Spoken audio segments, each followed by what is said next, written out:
تو برادری کے ذمہ داران فیصلہ کرنے کے لیے بیٹھے ہیں. اچھی طرح سے سمجھیں، برادری کے ذمہ داران کے برادروں کے ٹکراؤ ختم کرنے کے لیے فیصلے کرنا بہت اچھا قدم ہے. اس کے نتیجے میں برادریاں آپس میں لڑنے سے بچ جاتی ہیں، کوٹوں کے جھگڑوں سے بچ جاتے ہیں، تھانوں میں پہنچنے سے بچ جاتے ہیں جب برادری والے فیصلے کرتے ہیں. مگر برادری والوں کو بھی سمجھ کر کے رکھنا ہے، اگر غیر شرعی فیصلے کیے اور اس کا مال لے کر اس کو دیا، اس کا مال لے کر اس کو دیا، اس نے کمایا اس نے کھویا، اس کو مل گیا اس سے لیا گیا، اور اگر غلط فیصلہ ہوا ہے تو برادری والا پھنسے گا قیامت کے دن.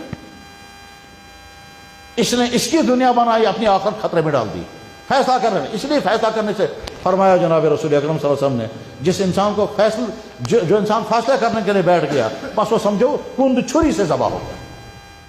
اس میں کبھی طرفداری انسان کرتا ہے، کبھی پاسداری کرتا ہے، کبھی کسی کے ساتھ شفقت کا معاملہ کرتا ہے، اور کبھی معلومات نہیں ہوتی ہیں.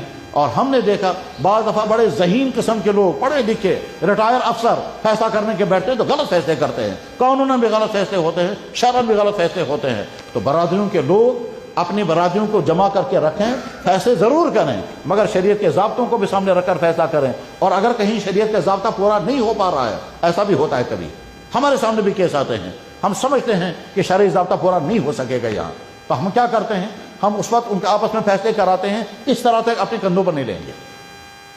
اور اس کے لیے بنیاد ہے جناب رسول اکرم صلی اللہ علیہ وسلم کی ذات اقدس. اللہ کے نبی علیہ السلام اپنے حجرے مبارک میں آرام فرماتے، مسجد میں جھگڑا ہو گیا، آواز کمرے تک پہنچی، اللہ کے نبی علیہ السلام کھڑے ہو گئے، پردہ ہٹایا تو دیکھا مسجد میں دو صحابی ہیں.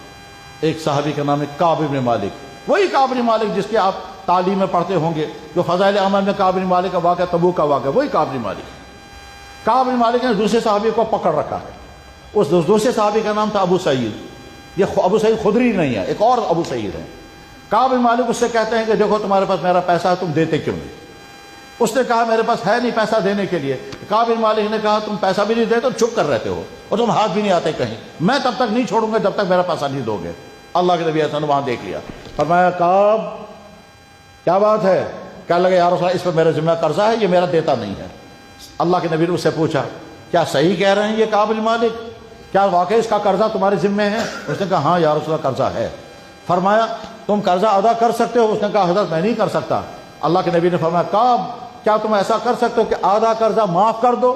انہوں نے کہا یا رسول اللہ آپ نے فرمایا میں نے معاف کر دیا. اللہ کے نبی ہم اسے فرمایا دیکھو اس نے آدھا قرضہ معاف کر دیا، باقی آدھا قرضہ ابھی ادا کر دو چاہے تمہیں گھر بیچنا پڑے. تو انہی سے فیصلہ کرایا اور یہ بخاری میں ہے. اس کی بنیاد پر ہماری دسیوں مسائل حل ہوتے ہیں جو اللہ کے نبی علیہ السلام نے یہ طریقہ. تو میرے بھائیوں، برادری کے وہ ذمہ داران جو فیصلہ کرنے کے لیے بیٹھتے ہیں، ایک طرف سے ان کو مبارکباد ہو کیونکہ اپنا وقت خرچ کرتے ہیں، ٹینشن بول لیتے ہیں، بکواس کرنے پڑتے ہیں، لمبی کہانیاں سننی پڑتی ہیں، لیکن وہ کوٹوں میں جانے میں بچ جاتے ہیں، تھانوں کے چکر کاٹنے سے بچ جاتے ہیں، غیر شرعی فیصلوں سے بچ جاتے ہیں. لیکن ساتھ میں یہ بھی دیکھنا ہوگا کہ کہیں آپ ایسا فیصلہ نہ کریں جو شریعت کے ضابطوں کے